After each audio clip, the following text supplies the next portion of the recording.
La VAT sur les installations de traction électrique doit être faite en des points choisis selon certaines règles.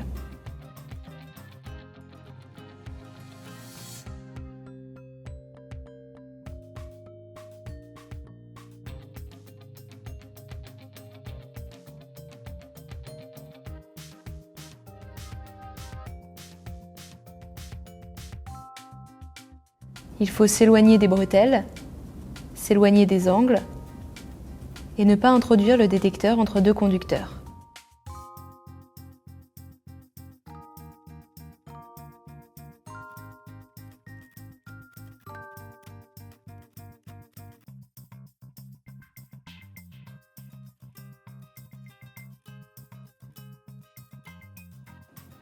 Effectuez un premier test en appuyant sur le bouton prévu à cet effet. Si rien ne se produit, le test n'est pas concluant.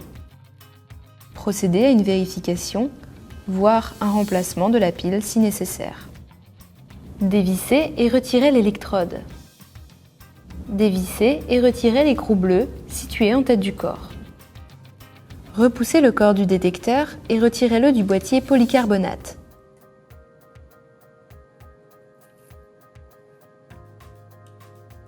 Placez une pile neuve de 9 volts, en respectant la polarité indiquée par un petit signe plus sur le réceptacle en plastique noir.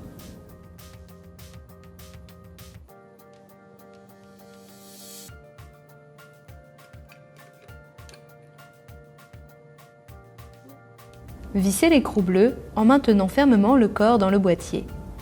Le porte-électrode doit affleurer l'écrou bleu. Ne serrez pas exagérément.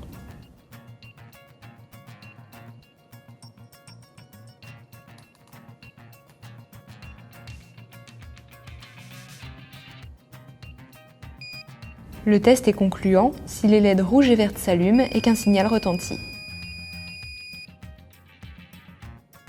La conformité du cycle d'autocontrôle est annoncée par l'allumage unique de la LED verte.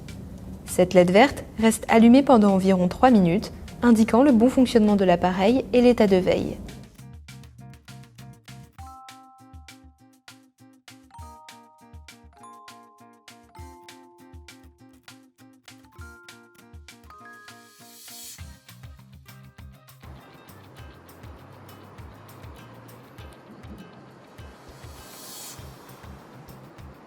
Après avoir effectué le test de bon fonctionnement, la lumière verte est allumée en permanence.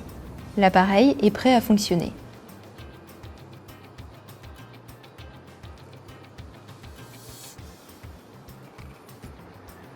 Placez l'électrode du tag en contact avec la partie de l'installation à tester dans un délai de 3 minutes.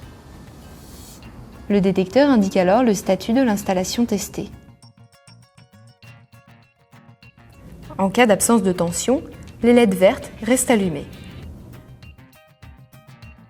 En cas de présence de tension, les LED rouges s'allument et un signal retentit. Le détecteur de tension peut être appliqué tant que la LED verte est allumée. Après une période d'environ 3 minutes, l'appareil est mis en veille automatiquement.